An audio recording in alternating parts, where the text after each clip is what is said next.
Hi to all, welcome to my channel study with Nancy. सभी को नमस्ते और सभी का स्वागत है हमारे चैनल के ऊपर। सो मोस्टली अभी जो है वो कंप्यूटर की क्लासेस, जैसा कि हमने एक क्लास ले ली थी, उसमें बच्चों का अच्छा रिस्पांस रहा। उसमें उन्होंने बताया था कि मैम आपके जो हैंड रिटन नोट्स है वो बहुत अच्छे हैं और इसके साथ में बहुत शॉर्ट तरीके से, सिंपल तरीके से जो है वो हमें याद रखने में कंप्यूटर को जो है वो सहायक हैं। तो इसी वजह से मैंने उनसे पूछा था कि आगे नेक्स्ट हमें जो है वो क्लासेस लेनी चाहिए कि नहीं लेनी चाहिए। तो उन्होंने बोला मैम आप कंटिन्यू रखिए। तो उसी सीरीज़ में जो है वो कंप्यूटर की एक क्लास हम अपलोड कर चुके हैं। अब ये सेकंड क्लास अपलोड करेंगे जिसमें कि हम मोस्ट इंपॉर्टेंट टॉपिक यानी कि हम बात कर सकते हैं कि कुछ इंपॉर्टेंट नेम आ जाते हैं, उन पे डिस्कस करेंगे।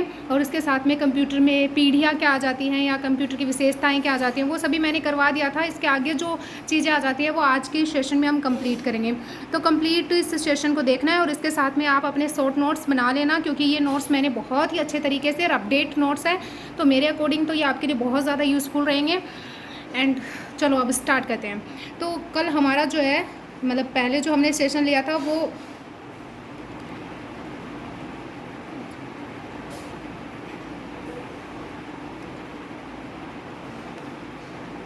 ओके। तो अब जो है वो आज हम बीट के बारे में पढ़ेंगे, यानी कि बीट क्या होता है। तो इसकी उत्पत्ति जो है वो बाइनरी अंक से हुई है। किससे हुई है? बाइनरी अंक से। बीट यानी कि एक अंकीय संख्या होती है, उसको बोलते हैं बीट। आधार यानी कि इसका बेस क्या रहता है? तो इसका बेस 2 रहता है, 0 या 1, यानी कि या तो 0 या 1 इसका बेस रहता है। कंप्यूटर डाटा की सबसे छोटी यूनिट इकाई जो होती है वो कौन सी आ जाती है? तो वो बीट आ जाती है। बहुत बार क्वेश्चन पूछा जाता है तो आप इसको नोट कर लेना। एक हम देख लेते हैं कि एक पृष्ठ में लगभग जो है वो 16,000 बीट सम्माहित होते हैं। अब आप देख सकते हो कि एक पृष्ठ में जो है वो लगभग कितने बीट सम्माहित होते हैं? तो 16,000 बीट्स जो है वो सम्माहित होते हैं।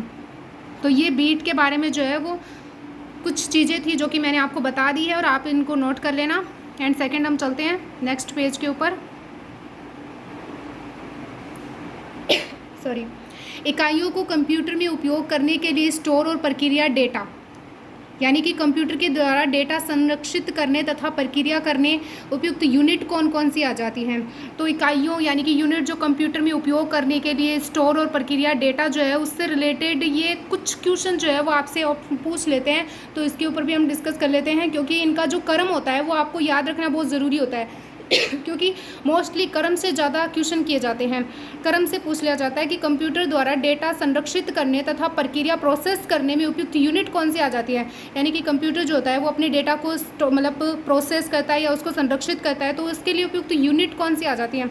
तो एक तो जो सबसे पहले मैंने आपको बताई थी कि बीट, ये इसमें जो है वो 2 होता है। कैसे? 0 या 1 का यूज़ इसमें करते हैं। इसका आधार होता है 2, यानी कि आपको ये भी ध्यान में रखना है। फिर इसके बाद में निबल आ जाता है जो कि 4 बीट होता है। फिर उसके बाद में बाइट आ जाता है। बहुत बार कन्फ्यूज़न करते हैं बीट और बाइट में, तो इन दोनों को जो है वो आप अच्छे तरीके से याद रखना।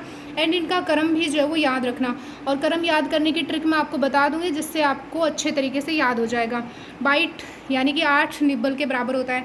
किलोबाइट जो है वो 1024 बाइट के बराबर होता है। मेगा बाइट जो है वो 1024 किलोबाइट के बराबर होता है। गीगा बाइट जो आता है वो 1024 मेगा बाइट के बराबर होता है। टेरा बाइट जो आता है वो 1024 गीगा बाइट के बराबर होता है। एक आ जाता है पेटाबाइट। पेटाबाइट 1024 टेराबाइट के बराबर होता है। एक आता है एक्साबाइट जो कि 1024 पेटाबाइट के बराबर होता है। एक जेटोबाइट आ जाता है जो कि 1024 एक्साबाइट के बराबर होता है। एक येटाबाइट आ जाता है जो 1024 जेटाबाइट के बराबर होता है। ये बहुत इंपॉर्टेंट आ जाते हैं क्योंकि इससे बार बार क्वेश्चन किया जाता है। तो आप इसको कैसे याद करोगे? तो हम स्टार्टिंग से बता देते हैं। तो एक ट्रिक है सिंपल सी, उसको लिख लेना या फिर वैसे याद रख लेना। बिना बाय किए मेगा गोर तेरी पेटीज, पेटीज तो आप सभी को पता है, तेरी पेटीज ऐसे जुटाऊं या बोल जोमेटो से मंगाऊं। ठीक है, तो इससे से मेरे अकॉर्डिंग तो आपको याद हो जाएगा अच्छे से। ये ट्रिक बहुत ज़्यादा अच्छी है, मुझे भी जो है वो बहुत ज़्यादा याद रहा था इस ट्रिक के थ्रू, तो आपको अच्छे से याद आएगा। अब हम बात कर लेते हैं कंप्यूटर प्रणाली की मूल संरचना, basic structure of computer system देख लेते हैं। कंप्यूटर किसी भी कार्य को करने के लिए जो है वो कैसे कार्य करता है कंप्यूटर। तो पहले हम उसमें डाटा इनपुट करते हैं, ठीक है, और वो डाटा क्या होता है? प्रोसेस होता है। उसके बाद में जो है वो आउटपुट निकलता है जो कि हमारा सत्य होता है, एकदम सटीक होता है, जो कि हमने विशेषताएँ पढ़ाई थी उस टाइम हमने बता दिया था।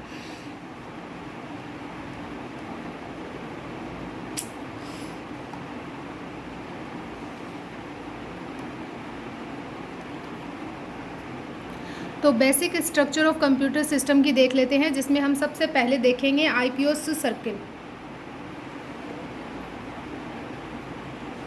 यानी कि कंप्यूटर डेटा का ग्रहण, यानी कि कंप्यूटर जो है वो डेटा को, सॉरी कभी कभी अपना लैपटॉप हैंग हो जाता है।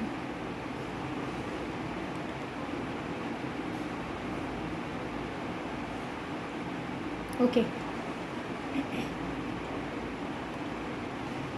तो सबसे पहले हम देख लेते हैं कंप्यूटर डेटा का ग्रहण, यानी कि कंप्यूटर जो है वो डेटा को ग्रहण करता है। इनपुट जो कि हम डाटा उसमें जो है वो देते हैं, उसके बाद में प्रोसेस होती है, उसके बाद में आउटपुट आता है और उसके बाद में उस डाटा को हम स्टोर कर लेते हैं। सबसे पहले हम डाटा इनपुट करते हैं, फिर डाटा प्रोसेस होती है, फिर उसके बाद में हमें आउटपुट मिलता है, फिर उसके बाद में हम उस डाटा को स्टोर कर लेते हैं जो कंप्यूटर के द्वारा हमें आउटपुट दिया जाता है उसको। अब हम बात कर लेते हैं सबसे पहले इनपुट एक इनपुट उपकरण से कंप्यूटर में प्रवेश किया हुआ असंपूर्ण डेटा, यानी कि रो डेटा होता है। यह संख्या, अक्षरों और छवियों आदि का संग्रह हो सकता है। इनपुट के अगर हम एग्जांपल कुछ देखें तो कीबोर्ड होता है, माउस होता है, स्कैनर होता है, वेबकैम होता है, ठीक है। तो ये जो एग्जाम्पल है वो ध्यान में रखना, क्योंकि मोस्टली इन्हीं से क्वेश्चन बनता है बार बार। अब हम देख लेते हैं प्रसंस्करण एक पूर्ण आंतरिक प्रक्रिया होती है, कंप्यूटर के अंदर ही होती है, जो प्रति निर्देश के अनुसार डेटा या सूचना के संचालन को दर्शाती है। कंप्यूटर का मुख्य प्रोसेसिंग डिवाइस कौन सा होता है, जिससे बार बार क्वेश्चन किया जाता है, सीपीयू होता है, जिसको सेंट्रल प्रोसेसिंग यूनिट भी बोलते हैं, ठीक है। अब थर्ड हमारा क्या आ जाता है, आउटपुट आ जाता है। इसे संसाधित डेटा का परिणाम या डेटा प्रसंस्करण के पश्चात आउटपुट के रूप में दिया जाता है। मतलब संसाधित डेटा का परिणाम या डेटा प्रसंस्करण के पश्चात जो आउटपुट के रूप में दिया जाता है उसको हम बोल सकते हैं आउटपुट। अब हम देखते हैं कि भविष्य के उपयोग हेतु हम परिणामों के भंडार उपकरण स्टोरेज डिवाइस में संरक्षित कर सकते हैं, यानी कि हमें आगे ये डाटा जो है वो काम आएगा। इस वजह से हम जो हमारा जो आउटपुट होता है या फिर हमारे जो परिणाम होते हैं उनको हम भंडारण उपकरणों से संरक्षित कर सकते हैं। अब वो कौन कौन से होते हैं, स्टोरेज डिवाइस होते हैं, जिनका नाम भी आपको याद रखना है। आउटपुट के मैंने कुछ एग्जाम्पल रखे हैं, जिसमें मॉनिटर, प्रिंटर, स्पीकर आ जाते हैं। तो नेक्स्ट पेज पे चलते हैं। डेटा प्रतिरूपण कंप्यूटर, यानी कि अधिकतर कंप्यूटर डिजिटल होते हैं। मोस्टली आप देखते होगे अधिकतर जो कंप्यूटर होते हैं वो कैसे होते हैं, वो डिजिटल होते हैं। कैसे कंप्यूटर होते हैं, डिजिटल होते हैं। अरे यार,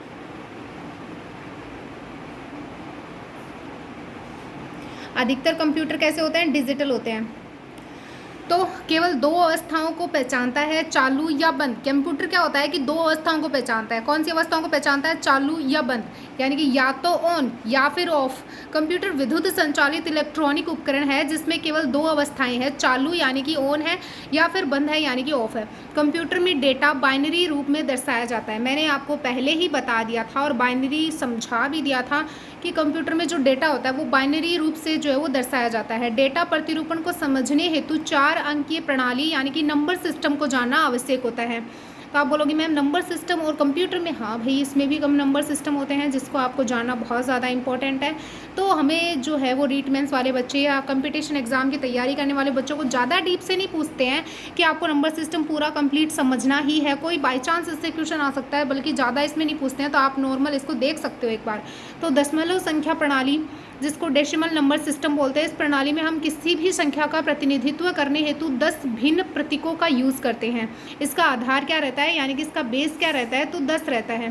क्या रहता है, 10 रहता है। तो वो जो प्रतीक होते हैं वो किस तरीके के होते हैं, तो 0 से स्टार्ट होगा, 0 1 2 3 4 5 6 7 8 एंड 9, ठीक है। अब हम बात कर लेते हैं बाइनरी संख्या प्रणाली, बाइनरी नंबर सिस्टम के बारे में। तो इसमें सिर्फ 2 प्रतीकों का यूज़ किया जाता है। कौन से का, 0 एंड 1 का। और इसका आधार यानी कि इसका बेस क्या रहता है, तो 2 रहता है, यानी कि 2 जो है वो इसका आधार रहता है। वहीं अगर हम बात करें ऑक्टल का जो प्रतीक होता है वो 8 होता है और इसका आधार क्या रहता है, तो 8 ही रहता है। अब 8 कैसे रहता है, यानी कि इसका आधार तो 8 रहता है, लेकिन इसके प्रतीक 0 1 2 3 4 5 6 7 आ जाते हैं। हेक्साडेसिमल जो आता है उसका प्रतीक 16 होता है और आधार क्या होता है, उसका बेस क्या होता है, 16 होता है। अब उसके 16 जो प्रतीक आ जाते हैं वो कौन कौन से आ जाते हैं, इसको ध्यान से देखना है क्योंकि इसमें बच्चे बहुत ज़्यादा फंस जाते हैं। तो इसमें 0 1 2 3 4 5 6 7 8 9 और इसमें बाद में A आएगा और फिर B C D E F तक आएगा, ठीक है। तो ये ज़रूर ध्यान देना है, क्योंकि यहाँ से कन्फ्यूजन हो जाता है बच्चों को, तो एकदम अच्छे तरीके से नोट डाउन कर लेना। अब हम बात कर लेते हैं कंप्यूटर प्रणाली के घटक, यानी कि कंप्यूटर प्रणाली के घटक कौन कौन से आ जाते हैं। एक तो हार्डवेयर आता है, एक सॉफ्टवेयर आता है। अब हम इसमें तुलना देख लेते हैं कि इनमें क्या क्या जो है वो तुलना आ जाती है, कि हार्डवेयर में तो क्या चीज़ें आ जाती हैं, सॉफ्टवेयर में क्या चीज़ें आ जाती हैं। और ये जो अपने नोट्स हैं इनकी PDF आपको अपने टेलीग्राम चैनल पे मिल जाएगी, तो मेरा टेलीग्राम चैनल ज्वाइन कर लेना। स्टडी विथ नैंसी के नाम से टेलीग्राम चैनल है, जिसका लिंक जो है वो मैं कमेंट बॉक्स में पिन कर दूंगी, वहाँ से आप ज्वाइन हो सकते हो। हार्डवेयर समस्त भौतिक घटक को एक साथ समूहीकृत किया जाता है, जिसमें समस्त भौतिक घटक को एक साथ समूहीकृत किया जाता है, जिससे एक संपूर्ण प्रणाली का निर्माण होता है। जिससे क्या होता है कि एक संपूर्ण प्रणाली का निर्माण होता है। समस्त भौतिक घटक को एक साथ समूहीकृत किया जाता है, जिससे एक संपूर्ण प्रणाली का घटक होता है, उसको बोलते हैं हार्डवेयर। और सॉफ्टवेयर ये एक प्रोग्रामों का सेट होता है, जिसमें एक सॉफ्टवेयर प्रोग्रामर द्वारा प्रोग्राम के नाम से जाने जाने वाले निर्देशों की श्रृंखला तथा कंप्यूटर भाषा की मदद से विकसित किया जाता है। यानी कि सॉफ्टवेयर जो होता है वो एक प्रोग्रामर होता है, इसमें प्रोग्राम होता है। सॉफ्टवेयर एक प्रोग्रामर द्वारा प्रोग्राम के नाम से जाना जाता है। हार्डवेयर जिसे हम भौतिकली यानी कि टच कर सकते हैं, और सॉफ्टवेयर जो कंप्यूटर के अंदर होते हैं, जो एप्लीकेशन, उनको हम बोल सकते हैं। एग्जाम्पल के लिए अगर हम देखें तो जैसे कि मदरबोर्ड है, तो उसको हम टच कर सकते हैं। रैम को कर सकते हैं, जिसमें रैम में कौन कौन सी आ जाती है, स्टैटिक रैम आ जाती है, डायनेमिक रैम आ जाती है, जो कि मैं आगे आपको पढ़ाऊंगी, तब मैं आपको सारा कंप्लीट बताऊंगी। तो हार्डवेयर में और कौन से आ जाता है, हार्ड डिस्क आ जाता है, मॉनिटर आ जाता है, कीबोर्ड आ जाता है।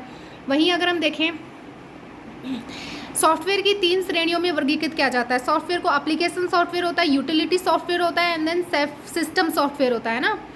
इसमें कितने होता है, 3 होता है, जिसमें कि एक तो एप्लीकेशन सॉफ्टवेयर होता है, यूटिलिटी सॉफ्टवेयर होता है, सिस्टम सॉफ्टवेयर होता है। और इसमें ऑपरेटिंग सिस्टम जो होता है उसमें इसका हो गया कीबोर्ड और माउस, ठीक है। तो ये इनके एग्जाम्पल है, तो आपको ये ध्यान में रखना है। अब हमने जो है वो सॉफ्टवेयर के एग्जाम्पल भी देख लिए हैं। अब आप आगे डिस्कस कर लेते हैं कि और क्या क्या चीज़ें आ जाती हैं। तो जो हार्डवेयर जो होता है इसको 3 भागों में विभाजित किया जाता है, जिसमें कि एक सेंट्रल प्रोसेसिंग यूनिट CPU आता है, जिसमें कि CPU आ जाता है, कंट्रोल यूनिट आ जाता है, और इसके साथ में ALU आ जाता है, अर्थमेटिकल लॉजिकल यूनिट आ जाता है, एक मेमोरी यूनिट आ जाता है, और एक पेरिफेरल डिवाइस आ जाता है, ठीक है। तो ये हार्डवेयर में आ जाते हैं। वहीं अगर हम देखें सॉफ्टवेयर में अगर देखें तो ऑपरेटिंग सिस्टम आता है, जिसमें कि माई ऑपरेटिंग सिस्टम आ जाता है, ठीक है।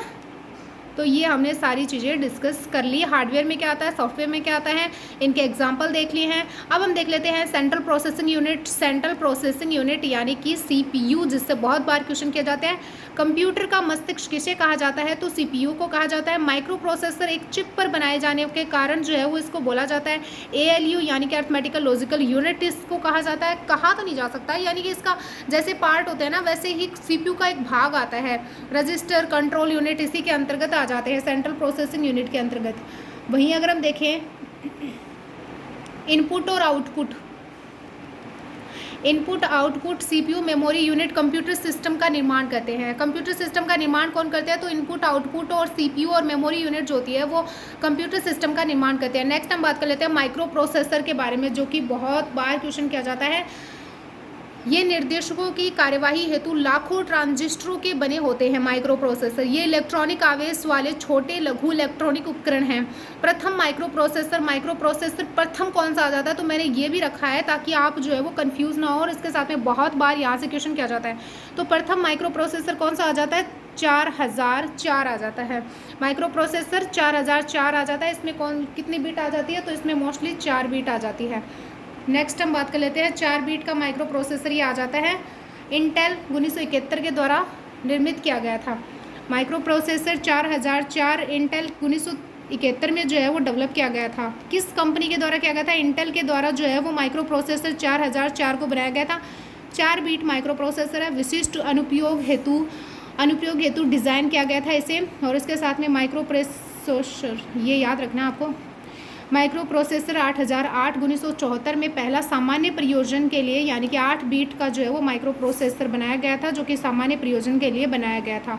वर्तमान में जो है वो कौन से बीट का चल रहा है, तो वर्तमान में जो वो 32,164 बीट प्रोसेस बाजार में जो है वो उपलब्ध है। क्योंकि धीरे धीरे प्रोग्रेस हो रही है, सारी चीज़ें अवेलेबल हो रही हैं। सभी प्रोसेसर सीपीयू नहीं है, किंतु सभी सीपीयू को माइक्रो प्रोसेसर के रूप में माना जाता है। बहुत बढ़िया और बहुत ही ज़बरदस्त लेवल का जो वो पॉइंट आ जाता है कि सभी प्रोसेसर सीपीयू नहीं है, किंतु सभी सीपीयू को माइक्रो प्रोसेसर के रूप में माना जाता है। वहीं अगर हम बात करें, सीपीयू कंप्यूटर प्रणाली के सभी घटकों को नियंत्रित करता है। प्रोसेसर कार्य निर्देशों का प्रसंस्करण करता है, यानी कि प्रोसेस करता है। और सीपीयू क्या करता है कि कंप्यूटर प्रणाली के सभी घटकों को कंट्रोल करने का काम सीपीयू के द्वारा किया जाता है। अब हम बात कर लेते हैं कंट्रोल यूनिट। कंप्यूटर के प्रभारी के रूप में काम करता है, निर्देशकों को डिकोड करता है, नियंत्रण सिग्नल उत्पन्न करता है। कुछ बाहरी उपकरणों को भी कंट्रोल करने का काम किसके द्वारा किया जाता है, तो कंट्रोल यूनिट के द्वारा किया जाता है। वहीं अगर हम बात करें ALU अर्थमेटिकल लॉजिकल यूनिट, यानी कि नाम से ही पता चल रहा है कि अंकगणितीय और तार्किक संचालन ALU के द्वारा किए जाते हैं। अब हम बात कर लेते हैं मेमोरी यूनिट, जिसमें कि मेन मेमोरी होती है, प्राइमरी मेमोरी होती है, सेमीकंडक्टर मेमोरी होती है एंड इंटरनल मेमोरी होती है। तो उसमें हम फर्स्ट आ जाती है रैम, जिसके बारे में हम कल वाले सेशन में पढ़ेंगे। अभी तक अगर आपको वीडियो अच्छा लगा, नोट्स अच्छे लगे या मैटर अच्छा लगा तो वीडियो को लाइक शेयर सब्सक्राइब ज़रूर करें एंड चैनल को सब्सक्राइब कर लें एंड टेलीग्राम चैनल को ज्वाइन कर लें। Thank you and bye.